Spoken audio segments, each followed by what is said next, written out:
mon avis, c'est un retour de la Je surface. vais Il y a lancer un mouvement, là. une pierre dans le puits, enfin un caillou. Écoutez.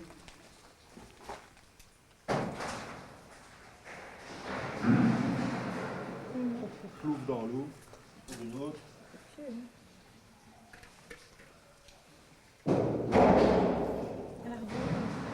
Hop, dans l'eau.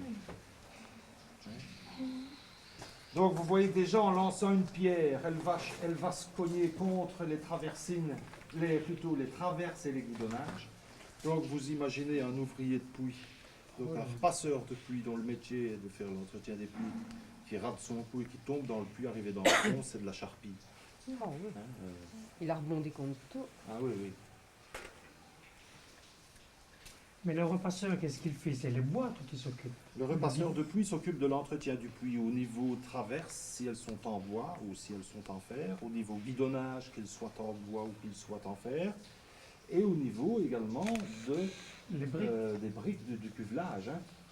Cuvelage, si on est dans une zone aquifère, donc là ce sont des tôles en fonte cintrées avec des joints en plomb, ou alors des claveaux. Ici c'est un très vieux puits, puisqu'il est circulaire en briques. Hein. Sur une épaisseur, quoi, conséquente Oh. quand même. Raisonnable. Hein. Un Enfin, claveau, ça fait déjà de l'ordre de 60 cm d'épaisseur, donc ici on peut compter un peu plus quand même. Parce que les ancrages doivent être très profonds et solidement amarrés. Parce que les cages qui remontent, elles remontent à une certaine vitesse, il y a des chocs et des vibrations. Donc il faut que tout cet ensemble résiste. Alors on reconnaît les conduites, parce que bon, dans le fond descendaient les conduites d'eau, d'air comprimé, tout ce qui s'ensuit. Donc vous avez toutes ces conduites.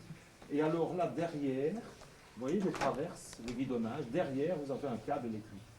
Donc c'était le câble d'énergie, il n'y en a qu'un seul apparemment, ils en ont peut-être retiré d'autres. Hein. Ouais, il y a peut-être d'autres qui ont été décrochés Oui, de oui. l'eau. Alors dans les puits où il y a des échelles, quand les puits sont beaucoup plus grands en diamètre, c'est derrière les traverses horizontales qui servent de fixation des guides verticaux, c'est derrière, dans l'espace libre, que se trouvent les échelles, pentées à 17 degrés avec chaque fois un plancher tous les X mètres.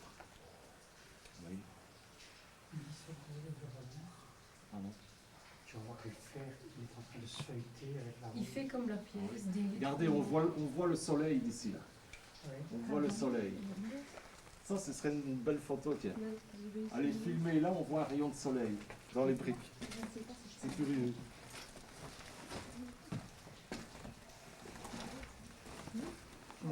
Je la repasse. Tu peux recouper. Voilà. Sur tout ce que tu touches. Ah ben c'est toujours récorte là. Et à la limite, t'as plus facile de descendre par Et ici. puis l'aérage, oui. À la limite, on a plus facile de descendre par ici.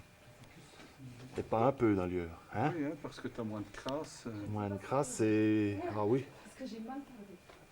C'est plus